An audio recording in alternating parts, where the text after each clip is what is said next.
Boa noite a todos. Vamos dar início na noite de hoje ao nosso culto do Evangelho no Lar. Para nossa harmonização, faremos a leitura de uma mensagem do livro Palavras de Vida Eterna, ditada pelo Espírito Emmanuel, nosso querido Chico Xavier. Socorro e concurso. Quantos pães tens, Jesus? Marcos 5, 8. Observemos que o Senhor, diante da multidão faminta, não pergunta aos companheiros de quantos pães necessitamos, mas sim quantos pães tendes. A passagem denota a precaução de Jesus no sentido de alertar os discípulos para a necessidade de algo apresentar à providência divina como base para o socorro que suplicamos. Em verdade, o Mestre conseguiu alimentar milhares de pessoas, mas não prescindiu das migalhas que os apóstolos lhes ofereciam. O ensinamento é preciso para a nossa experiência de oração. Não vale rogar as concessões do céu, alongando mãos vazias com palavras brilhantes e comoventes, mas sim pedir a proteção de que carecemos, apresentando em nosso favor as possibilidades, ainda que diminutas, de nosso esforço próprio. Não adianta solicitar as bênçãos do pão, imobilizando os braços no gelo da preguiça, como é de todo impróprio rogar os talentos do amor, calcinando o coração no fogo do ódio. De certo, o Senhor operará maravilhas no amparo a todos aqueles que te partilham a marcha. Dispensará socorro aos que amas, transformará o quadro social em que te situas e exaltará o templo doméstico em que respiras. Contudo, para isso, é necessário lhe ofereças os recursos que já conseguiste amontoar em ti mesmo para a extensão do progresso e para a vitória do bem.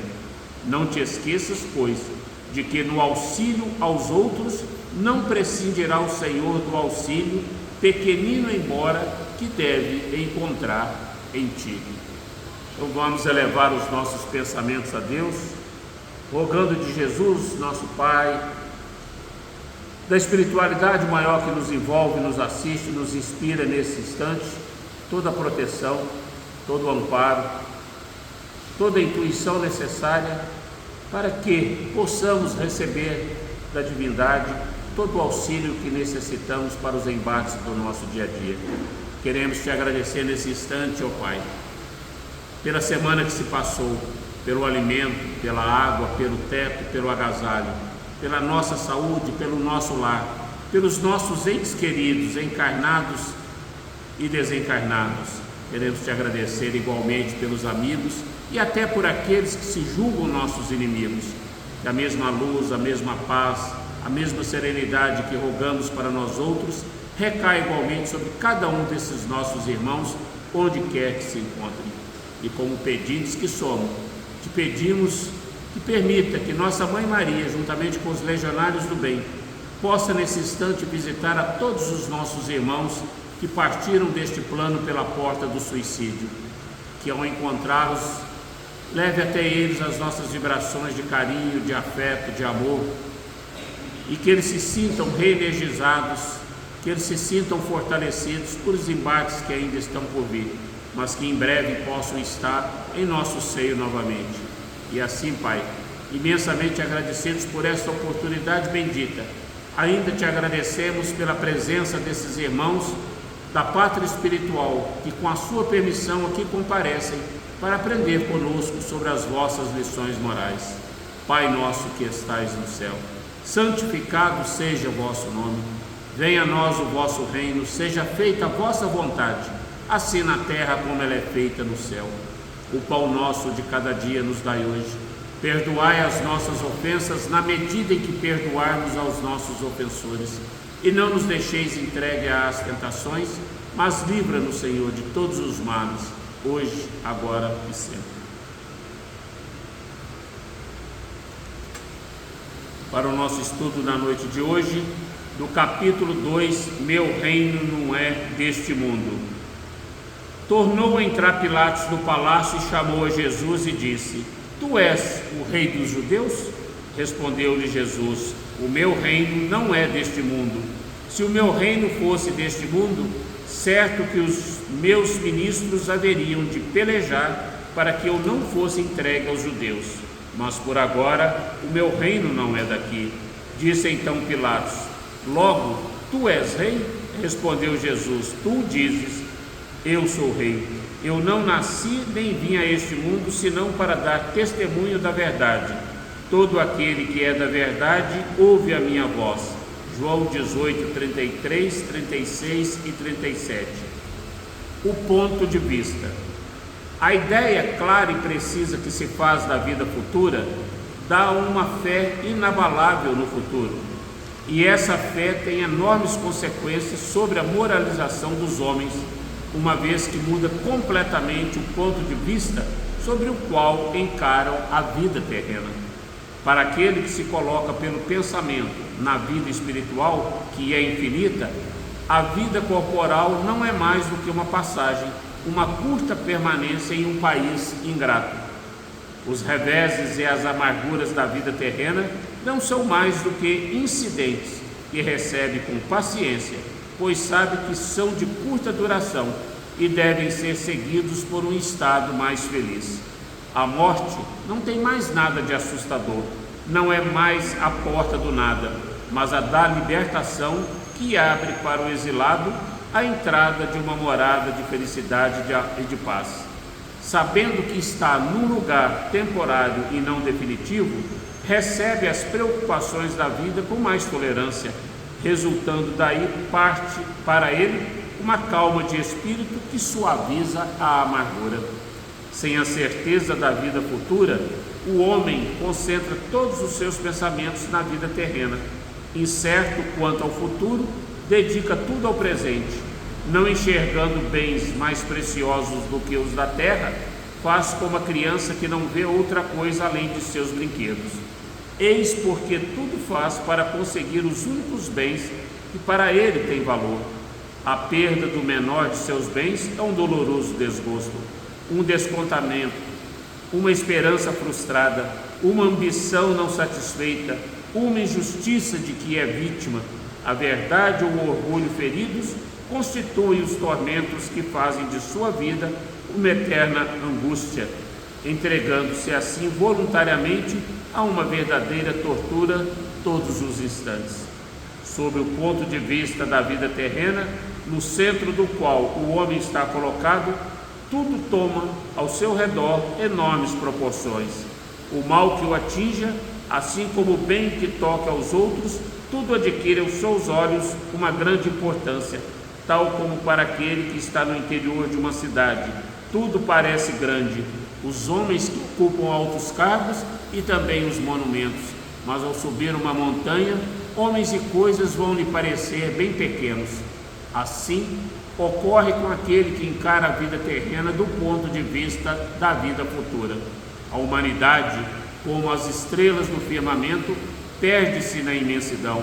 Percebe então que grandes e pequenos se confundem como formigas sobre um monte de terra, que proletários e soberanos são da mesma estatura, e lamenta que essas criaturas frágeis e transitórias se preocupem tanto para conseguir um lugar que os eleve tão pouco e que por tão pouco tempo conservarão. Assim é que a importância atribuída aos bens terrenos está sempre na razão inversa da fé na vida futura. Por isso que quando Cristo nos conclama dizendo meu reino não é deste mundo, é exatamente no sentido de que possamos dar mais valores aos bens espirituais do que aos bens materiais, porque a vida é passageira aqui no plano da terra. Nós somos aqui como presos, resgatando e expiando as nossas faltas cometidas no passado, que em breve nos libertaremos deste corpo físico e retornaremos à nossa verdadeira pátria, que é a pátria espiritual. Então, por isso que nos ensina o Evangelho, que nós não devemos ficar gananciosos, não devemos ser egoístas, vaidosos, orgulhosos, porque tudo isso passa. O Chico já nos ensinava isso, tudo passa.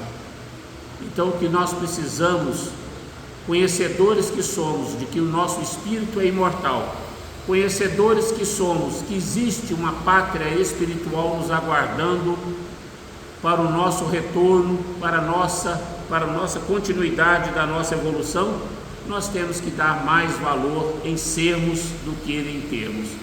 E nós, infelizmente, ainda movidos pela vaidade, movidos muitas vezes pela ganância, nós ainda procuramos mais possuir do que galgar patamares evolutivos na nossa edificação moral e espiritual. E é isso que atrapalha o nosso crescimento. E é isso que muitas das vezes faz com que tenhamos reveses, tenhamos vicissitudes pelas quais muitas das vezes nós não compreendemos por que passamos por tantas dores, por tantas dificuldades.